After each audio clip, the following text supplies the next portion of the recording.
Hi, my name is Ashley Scher. I'm the founder and CEO of ShareLove.Fund. Today we're going to do a 10-minute meditation for incarcerated women. It's called Having Challenging Conversations. So I'm just changing the lighting a bit. So preparing for a tough conversation begins with the same premise as letting go, breathing, responding instead of reacting. You can't change the past, but you can change how it affects you in the present. Otherwise, the past becomes like a prison and it shuts you off and prevents you from healing. Forgiving, apologizing, and compassion release you from that prison.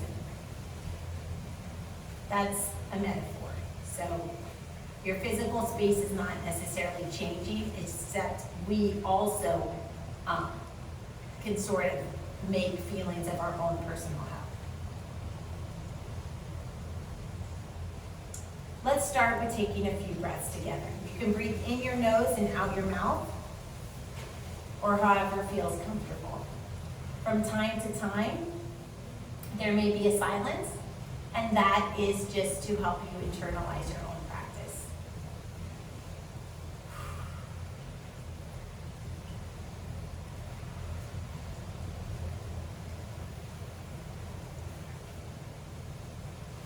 Let your breath be natural.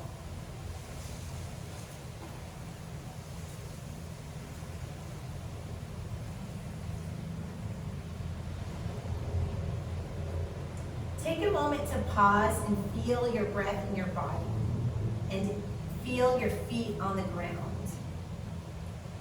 Deliberately relax your shoulders and release any tension in your jaw.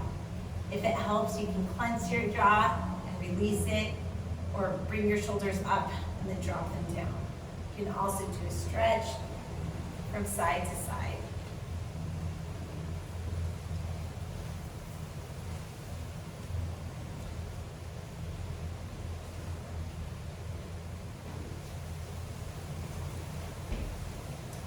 As you speak, when having a difficult conversation, take your time.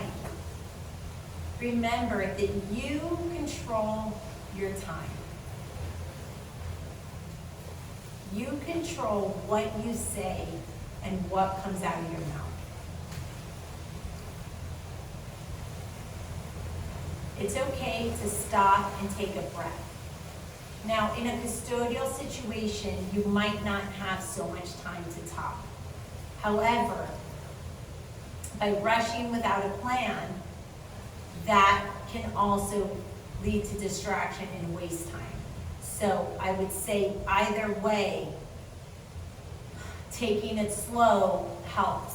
It also helps the listener understand you and follow along. And also, when people deliver a message calmly and slowly, it gives a sense that they feel in control, and the listener tends to put more weight on what they say. Relax and trust that what you need to say will come out. Just remember to breathe, because breathing puts oxygen in the brain, and when your brain has oxygen, you can think better. So when you slow down and breathe as you speak, just trust that the right information will come out. Just like when we mindfully listen, that was breathing while we're listening to someone else and trying not to interrupt by focusing on our breath. You can try to receive the other person's views openly, even if you disagree. Notice if you take things personally or expect the conversation to go in a certain way. And then bring your attention back to hearing and breathing. Try to put yourself in that person's shoes. It's helpful to frame conversations so that they are less about accusation and judgment and more about explanation and observation. Rather than saying, you never let me do something, you might say, when you tell me I can't go, it makes me feel like you don't trust me. Like sort of changing it, instead of saying, you do this and you do that, saying, when this fact happens, I feel like this. Because people can't refute actual facts, and people can't refute how something makes you personally feel. So by saying, when you do this, I feel threatened, let's say, then that lets the person know that their behavior is imposing on a personal boundary. It's not necessarily demonizing them, like maybe you're a sensitive person, but it helps open the conversation when you make it about your feelings. Then pause and let yourself really hear what the other person has to say. If you're the one apologizing, try to see it as a gift that you are offering freely. Try to not do something expecting something in return, because often that attachment leads to anger and resentment.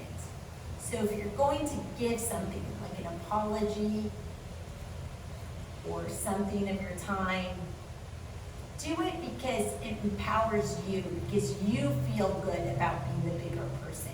You feel good about taking the high road. Not because you expect something in return, because that expectation of something in return attaches you to a particular outcome. And the thing is we can't control the future. We can't really predict exactly what the outcome will be. And so that might end up in disappointment. And that disappointment could end up with feelings of resentment and anger. So it's best to just like live in the present and do things that make you feel good about yourself. Like if you are going to go out of your way to help someone, say to yourself, I'm not helping them so they help me later. I'm helping them because that's who I am, and I'm proud to be the kind of person that helps other people, and I know who I am, and like make it about yourself, because nobody can take you away from you. So the more you make things about yourself, the less people can sort of mess with your mindset.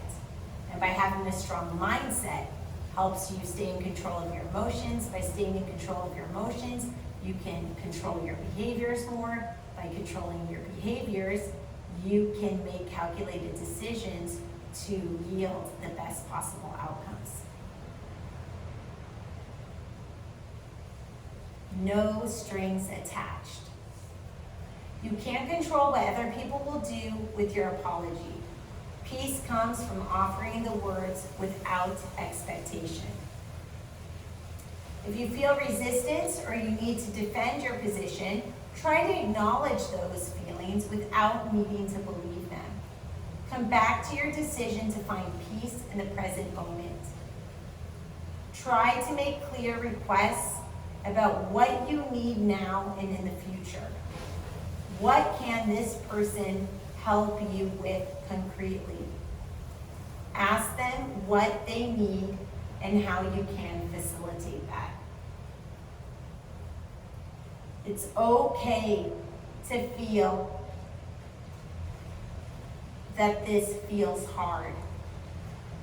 And it's okay to feel like a huge part of you doesn't want to make amends with someone else or have these difficult conversations. You get to allow yourself to feel that. And you get to choose what is the healthiest way for me to proceed. Much of this is a conscious choice to set your ego aside, even if it doesn't want to go. What is your ego? Your ego is like your pride. You get to ask yourself, do I want to be right or do I want to be happy? Because being right and being happy are not necessarily the right thing. So another way of saying this is the expression, sometimes losing is winning. Sometimes losing is winning. Sometimes when you're dealing with certain people, it's honestly better just to let them have it and remove yourself from the situation. That doesn't always mean you have to give in.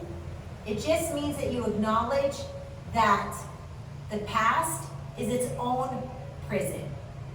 And by letting go of the past, you get a freedom from those thoughts repeating about the past.